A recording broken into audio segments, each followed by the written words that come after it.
I am nice such group. a fan. Nice crowd. I know, a lot of energy, a lot of energy. Yeah. How is the first part of the new year treating you? Oh, it's good. We're, you know, off to a good start. You know? Yeah.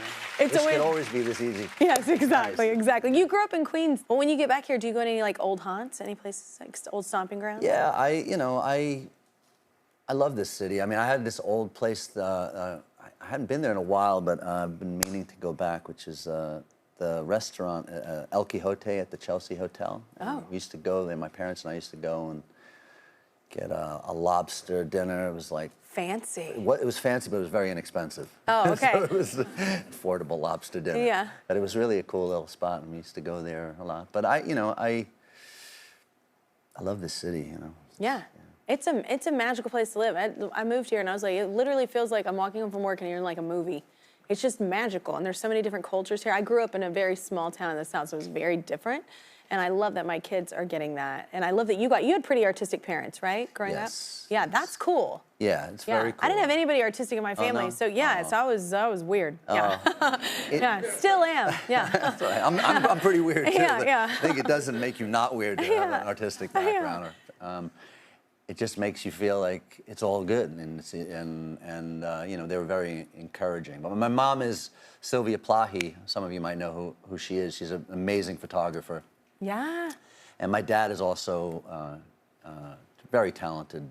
He can paint, and he created all kinds of wonderful crafts and woodworks and things. But my mom used to, in her work, she'd leave behind all these photos that were like test prints, and she'd let me draw and paint on them. And so as a child, I grew up, and my love of art and my love of painting that ensued really came from having imagery all the time, and you know, that's so it was cool. really fun. Yeah, something else I did not know about you. You race cars. Is that true?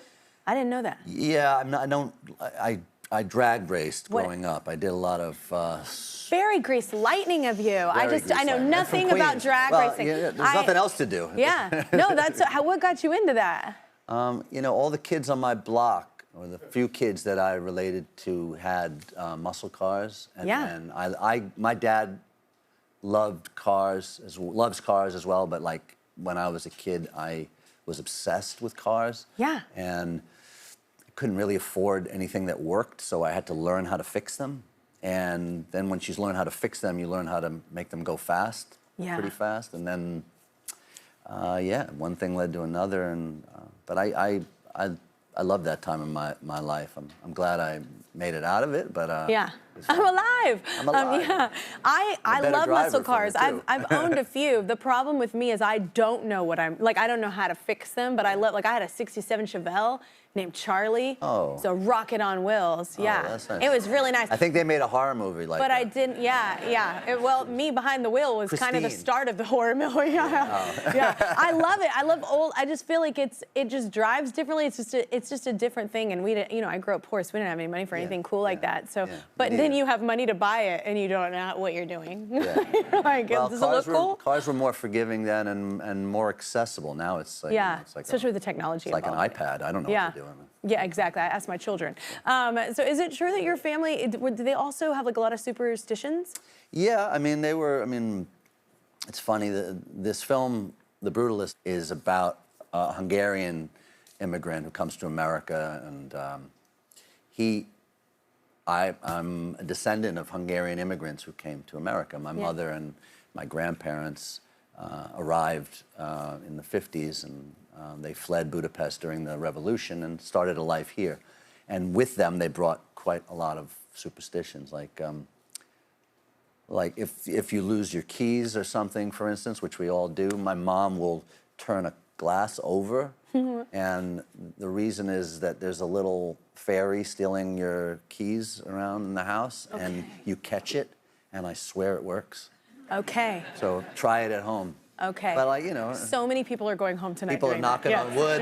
People are knocking on wood and doing all that. Yeah, I do the knock on wood thing. Yeah. I do that. Yeah. Knock on wood if I don't have it. Yeah. Oh, that's a childhood thing. Yeah, I still do that too. All right, let's do some commercials though. James is all ready to take us there. Hi, Kelly. Adrien, like you. I'm from Queens. I know the streets. I know your streets. I bought my first car, a '72 Capri, right on Atlantic Avenue in Woodhaven.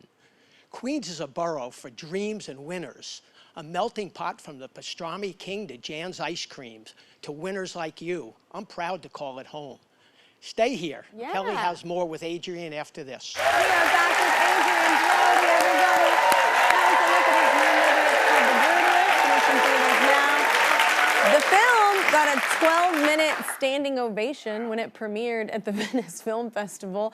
At what point are you like, okay, we're good? Like, that's a lot of clapping. No one really wants to leave that. It's actually a thing in Venice. It's kind of an indicator and gives a film bragging rights. And actually, I've been there before, and the directors usually will stay and kind of wait until the applause dissipate. But this was it's a 3.5-hour movie, and they were applauding for a long time. And I think there were some more important celebrities there coming in because it's a festival, and so they were ushering us out as they were applauding. Yeah. So they were like, you guys have had enough.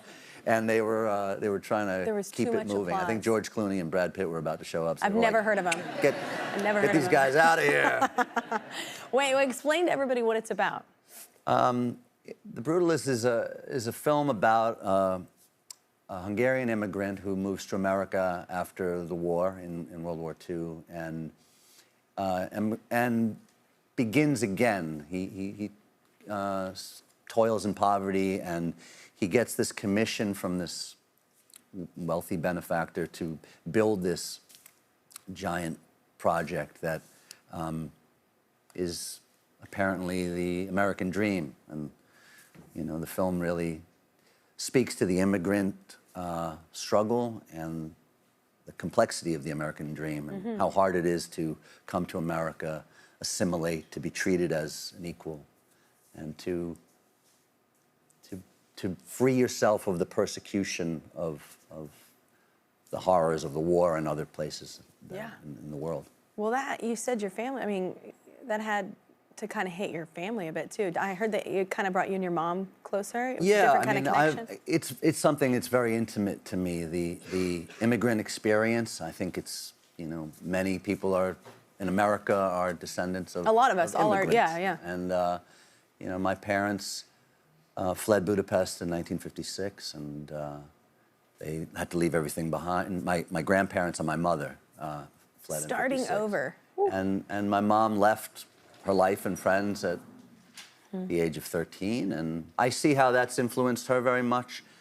The interesting thing is that, you know, there are characteristics in my grandfather and the dialect and all of the things that are kind of tied in. Very, very helpful for me in portraying this character, and in a way I get to honor them and their journey, their resilience, their sacrifice for me to be here and have this fortunate life. Yeah, absolutely. Well, that's the whole point, right? And not so simple, like you said, the American dream, but it is beautiful for that to have happened. Yeah. You like intense roles, I've noticed, in your career. This one's emotionally very intense, but what's the most extreme thing you've had to do, to get into a role? Oh, I kind of revel in the excitement of that. I mean, I've done starvation diets where I've lost an excessive amount of weight. I've put on a lot of muscle. You wouldn't know it now, but I have. I've had real braces applied. I've eaten worms, ants. Hard no. I've been thrown down glacial rivers. You know, there's probably quite a lot. Do you love that? Do you get into that, getting lost in it? It's pretty exciting. I mean, it's some of it is out of necessity, right? I mean, you in all seriousness, if you're being asked to portray a man who's undergone hunger or has been starving, there has to be a shift, both physical and an understanding of that. And fortunately, I didn't understand hunger on that level, and felt that I had to earn that to respectfully portray that. The worm, for instance, was a moment where we were shooting a film where my character was trapped in the basin of a ravine of a forest, and he had a compound fracture, and it was evident that he would probably never get out. and we were filming on the bank of this river, and there was this earthworm that had somehow gotten into this recessed area in a stone in the water and was drowning. And I said to the director, you got to shoot that because that's my character and that's his journey, and that thing is trying to get out, but he'll never get out. And he's like, I'm too busy, Adrien, we got this, we got to shoot with this dog and everything. I was like, you got to shoot it. He's like, I can't do it. I said, I'll eat it. He said, you'll eat it? I said, yeah. He said, bring the camera. You are a man that gets what you want. I like it. Yeah. Very brutalist of me. Wow, very method. I am out. Well, we have a clip of another movie Adrien made recently. Here's a bit of that one. Love the forest. Oh, you hear that? They think it's a nest, but don't worry. I'm a big boy. Ow. Here we are. You ever seen that movie where the monsters come out? Yeah, it kind of feels like that. Except much more low budget. Oh my God. I saw this. We're gonna shoot the sequel in Texas, by the way. I was like, I immediately thought like, oh, what's going on there? The hair dye, I think, must have gotten through the roots. And, I like the blonde. The hair made it. The hair made it. No. If I'm taking a hike and I run into this guy, I'm gonna need a conversation. I'm gonna need a conversation. I'm gonna be like, what do you do? Come on over. Yes, that's amazing. I need that film. It was fun. I made that film too. Yeah. You were getting attacked, it seemed, by insects as well. Yeah, you know. Did you eat them, or you leave them alone this time, or? They got their revenge on me. They got their revenge. They're like, that's the guy. That's the dude who ate Earl. Peter. Yeah. You went Peter, I went Earl. Why? Earl. Why those names? Yeah, I don't know. I don't know. All right, everybody, Peter one the more Fly. time for Adrien Brody.